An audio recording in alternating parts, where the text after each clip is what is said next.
కుల సమస్య చాలా తీవ్రంగా ఉంది. కులాంతర వివాహం చేసుకున్నటువంటి వాళ్ళ మీద కుటుంబాలే దాడులు చేసి చంపుతున్నటువంటి పరిస్థితి ఉంది. అట్లాగే కింది వర్గాల వాళ్ళకే కొన్ని పనులు నిర్ణయించబడి సాంప్రదాయంగా వాళ్ళే చేయాల్సినటువంటి పరిస్థితి ఇవాళ ఉంది. అవి పారిశుద్ధ్య పనులు కానివ్వండి, పార్టీ పనులు కానివ్వండి, ఇట్లాంటి పనులన్నీ కూడా దళిత వర్గాల ప్రజలే చేయాల్సినటువంటి పరిస్థితి మన దేశంలో ఇంకా నెలకొంది. అందుకని సిపిఎంఎల్ మాస్లైన్ పార్టీ దీని గురించి చర్చించింది. ఇది వాళ్లకు కేటాయించినటువంటి పని కాదు, ఇది అందరూ చేయాల్సినటువంటి పని. అది కూడా ఒక శ్రమలో భాగం. మరుగుదొడ్ల శుభ్రం కానీ లేదా పారిశుద్ధ్య పనులు కానీ ఇవన్నీ కూడా అన్ని వర్గాల ప్రజలు చేయాల్సినటువంటి పనులు.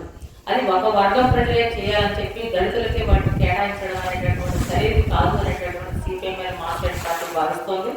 అందులో భాగంగానే ఈ సంవత్సరం సెప్టెంబర్ 24 నుండి 30 వరకు ఈ పార్టీ పనులు, పారిశుద్ధ్యం పనులు, అట్లాగే కులాంతర వివాహం చేసుకున్నటువంటి జంటలను పిలిచి వాళ్ళని అభినందిస్తూ ఒక కార్యక్రమం చేయడం, ఇవన్నీ కూడా ఈ సెప్టెంబర్ 24 నుండి 30 వరకు ఈ కుల నిర్మూలనలో భాగంగా ప్రజలను ఎడ్యుకేట్ చేయడంలో భాగంగా ఈ కార్యక్రమాలు చేయాలి.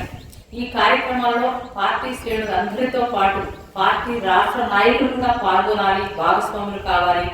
ఆ చైతన్యాన్ని అందరి పనులు చేయాల్సినటువంటి పనులు అనేటటువంటి అన్ని వర్గాల ప్రజలకు అర్థమయ్యేలా ఈ కార్యక్రమాలు చేయాలని చెప్పి సిపిఎంఎల్ మాస్లైన్ పార్టీ పిలుపునిచ్చింది.